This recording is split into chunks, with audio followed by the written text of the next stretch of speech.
In this video, we're going to learn how to make pressure-volume graphs for ideal gases that are undergoing different processes. So first imagine we have a chamber, and this gray sliver is an ideal gas. It's pushed all the way down, so the piston here is almost at the bottom of the chamber. The ideal gas is our system. We want to make that ideal gas expand to a bigger volume at a fixed pressure. How do we expand this gas without losing pressure? Because if you grab the handle and you pull up, then those collisions are going to be far less frequent and the pressure drops. To keep the pressure fixed, you have to heat the gas and increase the temperature so that it hits the walls as frequently as it was before. So we have fixed pressure, that's our goal. Let's make a chart, a graph with pressure on the y-axis and volume on the x-axis. Right now, in this current state, there's some value of pressure and some value of volume, which we can put with a data point, plot it with a data point. We let this thing heat up, and it expands. So the volume has increased, but the pressure is the same as before. It's fixed. We let this heat up, it expands, and we add another data point, and then we let it heat up, and we add a data point. So that graph looks like this. It's the pressure against the volume as time is passing, and we're moving to the right. Let's watch that process a little slower. We're going to bring the piston up, and as we do, make the plot. Time for some equations. We're beginning in this compressed state and ending in this expanded state.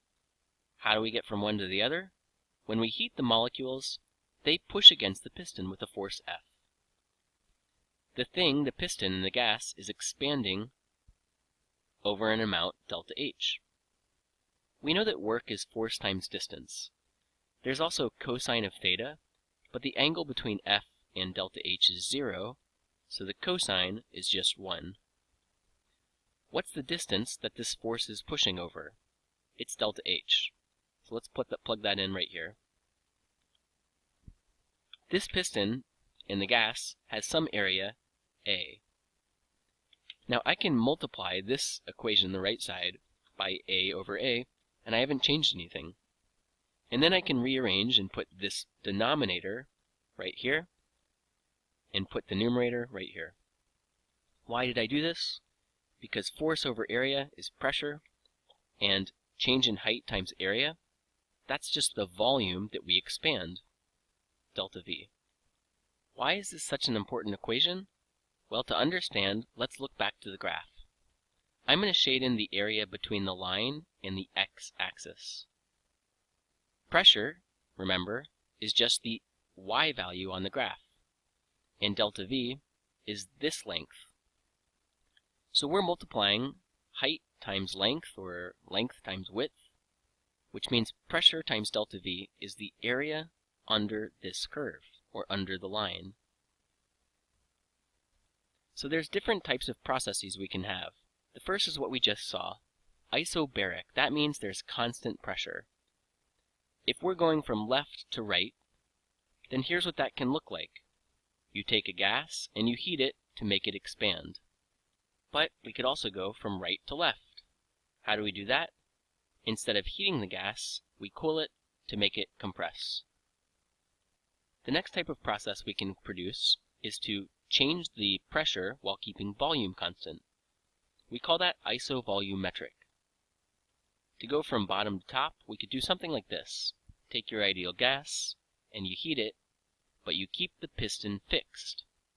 As you add heat and energy, transfer that into the ideal gas, the temperature rises, and so those molecules collide much faster against the walls. As that happens, the pressure increases. On the other hand, we could go from top to bottom. We could decrease the pressure at a constant volume by cooling the ideal gas and keeping the piston fixed. As energy is transferred out away from this ideal gas, because of the ice cubes, what happens? The pressure drops because those molecules aren't bumping against the walls as fast. Okay, so when we compress or expand a gas, we can keep pressure constant, we can keep volume constant, and we can also keep temperature constant. That's called an isothermal process. Here's what the graph looks like. It's an inverse curve. Why is it inverse? First, let's look back at the ideal gas law. On the right side, N, the number of moles, is a constant. We don't have part of the gas leaking out of the container. R is a constant, and T is being held constant. So the entire right side of the equation is a constant. If we divide both sides by V, we get this. Writing the proportionality, we see the constant goes away, and it's an inverse relationship. Another way to say that is that a first pressure times a first volume equals some second pressure times a second volume. So here's another way to look at this equation. No matter what data point you choose from this graph, if you choose a data point up here with high pressure, low volume, if you multiply the values together, and then you come all the way over to this point on the graph, which is lower pressure and higher volume, if you multiply those coordinates together, you always have the same constant. This line here is called an isotherm. That's what the graph is called at a constant temperature.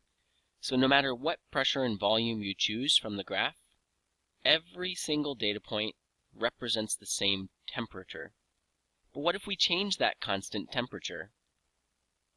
If the temperature gets higher, the isotherm is higher up on the graph, and if we have a lower temperature, the isotherm is lower. The final graph is that for an adiabatic process. An adiabatic process is one where we do not transfer any energy into the system. It looks like this, and it's pretty steep. When we say we're not transferring any energy into the system, we're talking about this value Q. So you're not heating up the system with a fire, you're not cooling off the system with ice cubes. It's just 0 right here. In this type of process, we do not have pressure times volume equals a constant. Instead, it's this interesting relationship, pressure times volume to the 5/3 equals a constant. That extra power right here is the reason why the graph here is steeper.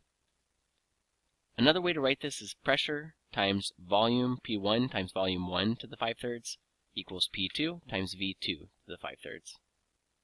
So along this graph, which is not an isotherm, because the temperature is changing as we move along the graph, if we choose any data point, right here you could take this coordinate, or this coordinate, or this coordinate. If you multiply the pressure times the volume to the 5/3, you get the same value.